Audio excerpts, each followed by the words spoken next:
السلام علیکم every one. زرد پتوں کے بان کی لاسٹ ایپیسوڈ کا پارٹ 2 آ چکا ہے اور ہم لوگوں کو پتہ ہے کہ ہیپی اینڈنگ ہی ہونی تھی. سو بیسکلی ڈرامے کی ایپیسوڈ کی شروعات کہاں سے ہوتی ہے کہ بیچاری نسرین کا جو ہے نا سب سے بڑا مسئلہ بنا ہوا تھا. اس کی بیٹی رانی جو ہے، جیسے کوئی بھی ڈرامہ ختم ہونے لگتا ہے نا تو مجھے تب سارے کریکٹرز کے نام یاد ہوتے ہیں.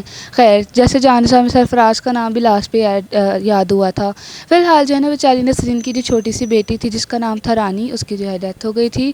اور اس بیچاری کے لیے آواز اٹھانے کے بجائے یا اس بیچاری کا کیس سامنے لانے کے بجائے، اس بیچارے کو انصاف دلوانے کے بجائے، ملک نادر نے کیا کیا کہ جو بھی لوگ تھے جنہوں نے رانی کو اتنا مارا تھا اور اس وجہ سے اس بیچاری کی ڈیتھ ہو گئی، ان سے جو ہے پیسے لے کے ان کا ساتھ دینا شروع ہو گیا اور خود بھی چپ کروا دیا. اور تھوڑے سے پیسے جو ہے رانی کے پاپا کو بھی دے دیے.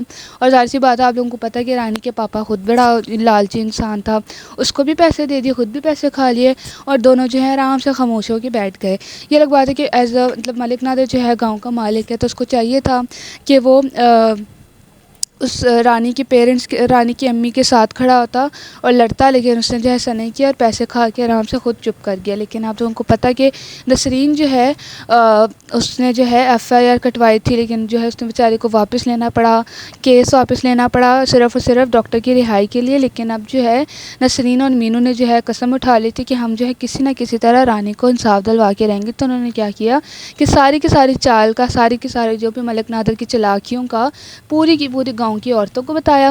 اور گاؤں کی عورتوں کو جو ہے ان کو خبردار کیا کہ ملک نادر اچھا انسان نہیں ہے، یہ آپ لوگوں کا فائدہ اٹھاتا رہا، پیسے کھاتا رہا، یہ اچھا انسان نہیں ہے اور یہ جو ہے حق کے راستے پہ نہیں، غلط راستے پہ چل رہا ہے. اور اپنی بیٹیوں کو جو ہے اس سے بچا لو، کیونکہ اگر آپ لوگ اپنی بیٹیوں کو کسی کے بھی کام کروانے بھیجتے ہو نا شہروں میں، تو وہ مار کھا کے آئیں اور ان کی حالت بری ہو جائے تو یہ آپ لوگوں کے ساتھ نہیں کھڑا ہو گیا بلکہ پیسے کھا کے جو ہے چپ ہو جائے گا خود بھی، اور آپ لوگوں کو بھی زبردستی چپ کرائے گا. تو جب گاؤں کی عورتوں نے یہ سب سنا تو ان کو بہت غصہ آیا ملک نادر پہ اور جو بھی نسرین کا جو ہسبینڈ ہے اس پہ. تو وہ جو ہے نا ملک نادر کے گھر کے سامنے آ کھڑی اور جو ہے ملک نادر کو دھمکیاں دینا شروع ہو گئیں، کیونکہ اب جو ہے ان کو ملک نادر کا اصل چہرہ نظر آ چکا تھا اور جو ہے اس کی ریالٹی بھی پتہ چل گئی تھی گاؤں کی عورتوں کو. اور انہوں نے جو ہے ملک نادر کو اچھی خاصی دھمکیاں دیں اور اس کے بعد جو ہے انہوں نے دکھایا کہ پروٹیسٹ کر رہی تھیں اور جو بھی ہے کیا اس کو بولتے ہیں، احتجاج کر رہی تھی رانی کے لیے، صرف اور صرف رانی کو کیا ہوتا ہے وہ جسٹس کو کیا بولتے تھے، انصاف دلانے کے لیے.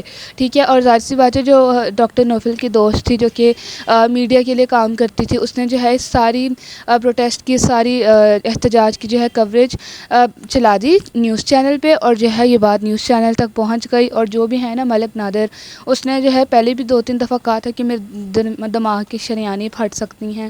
تو وہ جو ہے نا کڑی مطلب کافی دھوپ تھی، تیز دھوپ تھی اور وہاں پہ جو ہے اس کی گاڑی کا پیٹرول ختم ہو گیا. مطلب اس کا اینڈ کچھ اس طرح سے ہوتا ہے کہ اس کی گاڑی کا پیٹرول ختم ہو گیا، آتی جاتی بائکس اور گاڑیوں سے جو ہے لفٹ مانگ رہے لیکن کوئی بھی نہیں روک رہا تھا، کیونکہ سب کو جو ہے ملک نادر کی حقیقت کا پتہ چل گیا. اور وہاں پہ جو ہے اس کی دماغ کی شریانیں پھٹ جاتی ہیں اور وہ وہیں پہ گر کے بے ہوش ہو جاتا ہے. مطلب مجھے لگتا ہے کہ شاید اس کی ڈیتھ ہو جاتی ہے، کچھ اسی طرح کا دکھاتے ہیں. مجھے لگتا ہے بے ہوش ہو جاتا ہے یا ڈیتھ ہو جاتی ہے، کنفرم نہیں پتہ، جا کے خود ہی دیکھ لیجیے گا.